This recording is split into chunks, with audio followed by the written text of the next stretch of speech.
करमाळ्याला आल्यानंतर हा आहे राणाचा नवीन मित्र, ज्याचं नाव आहे सत्यम. सत्यम बरोबर राणा सकाळ सकाळ खेळत आहे. आणि आज बघा, बाबा आम्हाला कपडे घेणार आहेत दिवाळीसाठी, तरी देखील सईला अजिबात इंटरेस्ट नाहीये. सईला आलेला आहे कंटाळा. आपल्या वेळेस असं नव्हतं ना, आपण महिनाभर अगोदर घोकायचो, दिवाळीला कपडे घ्यायचेत, दिवाळीला कपडे घ्यायचेत. ज्या मुलीला घरातून निघताना अजिबात इंटरेस्ट नव्हता, तीच मुलगी इथे बघा तुम्ही कशी खुललेली आहे. आज सई काय म्हटली माहितीये का, की मम्मा दरवेळेस तू तुझ्या चॉईसनी कपडे घेते, आज मी माझ्या चॉईसनी राणासाठी कपडे घेणार आहे. पण राणा आहे ना भलताच आगाव आहे. म्हणजे मी आहे ना त्याचं शूट घेत होते, की हा टी-शर्ट त्याला कसा दिसतोय. केस त्याचे मी व्यवस्थित केले, तर तो मुद्दाम वाकडा भांग करत होता. आणि त्याच्यानंतर सुद्धा त्याचं अशा पद्धतीचं काहीतरी उड्या मारणं चाललं होतं. आम्ही ज्या दुकानामध्ये आलतो तिथे राणाचे कपडे छान होते, पण आता नंबर होता सईचा. सईचे टॉप मला काही म्हणावे तेवढे आवडले नाही, पण सईला सगळेच ड्रेस आवडत होते. सईला म्हटलं, सई थांब, एक एक ड्रेस बघायचा म्हणजे आपल्याही लक्षात येतं. तर सई अगदी त्याच पद्धतीनं करत होती. सईचं बघा कसं सिलेक्शन चाललेलं आहे.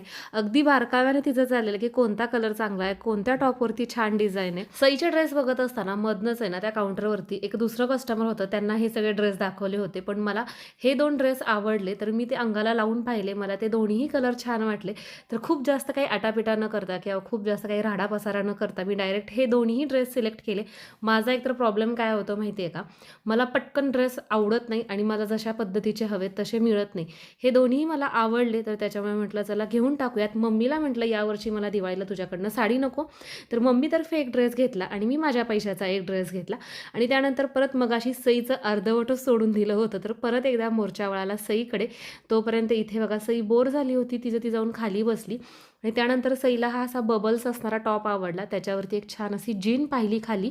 पण ही जीन आहे ना सईला थोडीशी टाईट होत होती, तर त्याच्यामुळे हा संपूर्ण ड्रेस मला तसाच ठेवावा लागला. म्हटलं एखाद्या दुसऱ्या दुकानात पाहूयात. बाहेर जर मुलांना आपण घेऊन गेलो ना, तर मुलं बाहेर गेल्यानंतर खूप आगाऊपणा करतात. तसंच काहीसं राणानं केलं.